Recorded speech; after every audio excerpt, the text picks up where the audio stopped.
What's happening, folks? The Comics Kid 2099 here, and like every Saturday, I'm here to talk about an episode of an animated superhero television series. Today, I will be talking about the Batman the Animated Series episode Off Balance, but before I review it, I will be summarizing it. So if you haven't seen the episode, go do so, and if you can't or won't, then stick around and I will tell you what you missed, but there will be spoilers.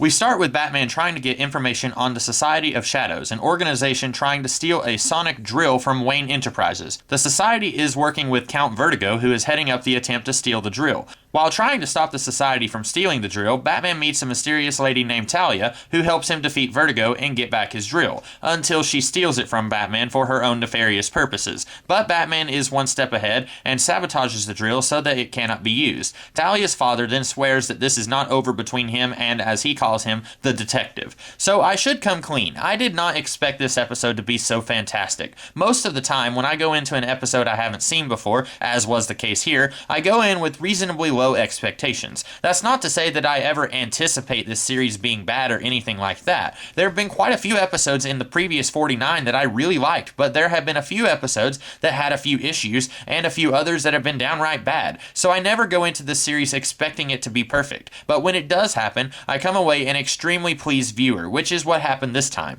For one, I was just pleased as punch that 50 episodes in, this series is still introducing new villains for Batman to face off against. I knew that we would be getting Ra's al Ghul. Yeah, I know it's supposed to be pronounced Raish in this series, but I have always known it as Ra's, so that's what I'm going to call it, at some point in this series, so seeing Talia wasn't a huge surprise for me. But we got an episode introducing two new villains for the first time. That is what shocked me, and one of them was Count Vertigo. Color me doubly surprised. Don't get me wrong, the classic bad guys are classic for a reason. Either they are visually interesting, or they have a neat gimmick, or maybe they are just really well known because of one portrayal, and now they are cemented in place as a quote A-list bad guy. But sometimes, when the Joker has appeared in almost a fifth of the episodes in this series so far, it's nice to see one of the villains of lesser note get some screen time. Also, I just love the atmosphere of this episode. I kept thinking of Indiana Jones while watching this, which is appropriate since Batman's roots lie with pulp characters like the Shadow and the Black Bat, and Indiana Jones is also heavily inspired by the pulps.